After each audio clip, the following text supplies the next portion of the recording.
नमस्ते, मी प्राध्यापिका डॉक्टर माधवी खरात आणि आज मी मालगुंड या ठिकाणी आलेली आहे. कवी केशव सूत यांचं नाव ऐकलं नाही असे मराठी साहित्यातला विरळाच असेल. या ठिकाणी आपल्याला दिसेल त्यांच्या ज्या मालगुंडच्या घराच्या मागच्या बाजूला सगळ्या सुंदर कविता, सतारीचे बोल असेल किंवा अंत्यजाच्या मुलाचा पहिला प्रश्न यासारख्या कविता आहेत.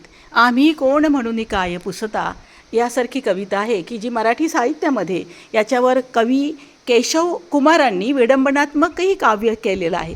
या सगळ्या परिसरामध्ये महाराष्ट्र सरकारने हा एक फार सुंदर असा उपक्रम केला आहे की त्यांच्या सगळ्या कविता, नव्या नव्या कविता, जुन्या कविता एकत्रित करून या कविता आपल्याला इथं दिसतात. आणि यासारख्या कविता जेव्हा आपण वाचतो तेव्हा शब्दांचं सामर्थ्य, काव्याची शक्ती आणि खरोखर मराठी साहित्यामध्ये एक प्रतिभावंत आधुनिक काव्याचा जनक ज्यांना म्हटलं जातं त्या कविता आपल्याला इथं दिसत आहेत. फार सुंदर पद्धतीनं या कविता आहेत आणि दुर्मुखलेला असेल, प्रीतीसारखी कविता असेल किंवा विद्यार्थ्यांप्रत हे जे महत्त्व आहे हे सांगणारी कविता असेल की ही सगळी कविता या ठिकाणी लिखित स्वरूपात केलेली असेल. संध्याकाळच्या कवितेबद्दल तर आपण वाचलेलंच आहे.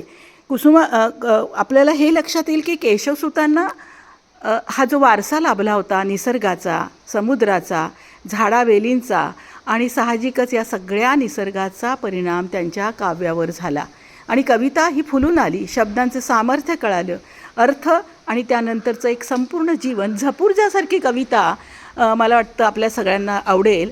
हर्ष खेदते मावळले, हास्य निमाले, अश्रू पळाले, कंठ कशकले पोथटली, मखमालीची लव वाटली, काही न दिसे दृष्टीला, प्रकाश गेला, तिमिर हरपला, काय म्हणावे या स्थितीला, झपूर जा गडे झपूर जा, ज्ञानाच्या कुंपणावरुणी, धीरत्व धरुणी उड्डाण करुणी, चिदघनपलाही जाते, नाचत तेथे चकचकते, अंधुक आकृती तिस दिसती, त्या गाता ती निखुड गीती, त्या गीतीचे ध्वनी निघती, झपूर जा गडे झपूर जा, बांगरल्या विण भुई बरी, असे कितीतरी पण शेतकरी, सनदी तेथे कोण वदा, हजारातुनी एखादा, तरी न तेथुनी वनमाला, आणा याला अटक तुम्हाला, मात्र गात हा मंत्र चला, झपूर जा गडे झपूर जा.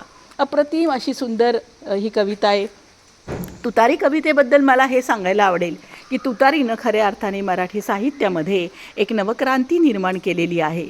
एक तुतारी द्या मज आणुनी, फुंकीन मीची स्वप्राणाने, भेदून टाकीन सगळी गगने, दीर्घ जिच्या त्या किंकाळीने, अशी तुतारी द्या मज लागुनी, जुने जाऊ द्या मरणा लागुनी, जाळुनी किंवा पुरुणी टाका, सडतन एक्या ठाई ठाका, सावध ऐका पुढल्या हाका, खांद्यास चला खांदा भिडवुनी, एक तुतारी द्या मज आणुनी, प्रातकाल हा विशाल भूथर, सुंदर लेणी तयात खोदा, नावे आपुली त्यावर नोंदा, बसुनी का वाढविता मेदा, विकम्र काही करा चला तरा तर, एक तुतारी द्या मज आणून.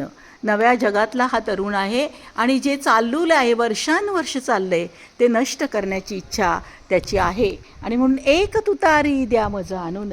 क्रांतीची ही भाषा कवी केशवसूतांच्या मुखी आणि तत्कालीन संपूर्ण समाजाला एका नव्या विचारांचं मार्ग दाखवणारे कवी. ही तुतारी कवितेच्या काही ओळी इथं लिहिलेल्या आहेत. परिसर अतिशय प्रसन्न आहे. मालगुंडचं हे जे सौंदर्य आहे, निसर्ग सौंदर्य आहे, त्या निसर्ग सौंदर्याचं दर्शन आपल्याला या ठिकाणी होतं. झाडांच्या, वेलींच्या, आंबे फणसाच्या, विविध फुलांच्या, फळांच्या आणि अगणित असणारं हे सौंदर्य, समुद्राचा एक वेगळं वैश्विक रूप आणि त्यानंतर असणारा हा सगळा अवकाशाचा परिसर. साहजिकच या जागेमध्ये कवी केशवसूतांचं हे जे स्मारक उभारलेलं आहे ते नव्या पिढीला प्रेरणा देणारं, आनंद देणारं आणि अर्थातच एक प्रकारे साहित्याविषयी आणि एक संस्कृतीबद्दल, समाजाविषयी आत्मीयता निर्माण करणारी अशी ही भावना आहे. मी प्राध्यापिका डॉक्टर माधवी खरात पुन्हा एक सुंदरशी यूट्यूब घेऊन येते. तोपर्यंत स्वस्थ रहा, मस्त रहा. स्वतःची काळजी घ्या.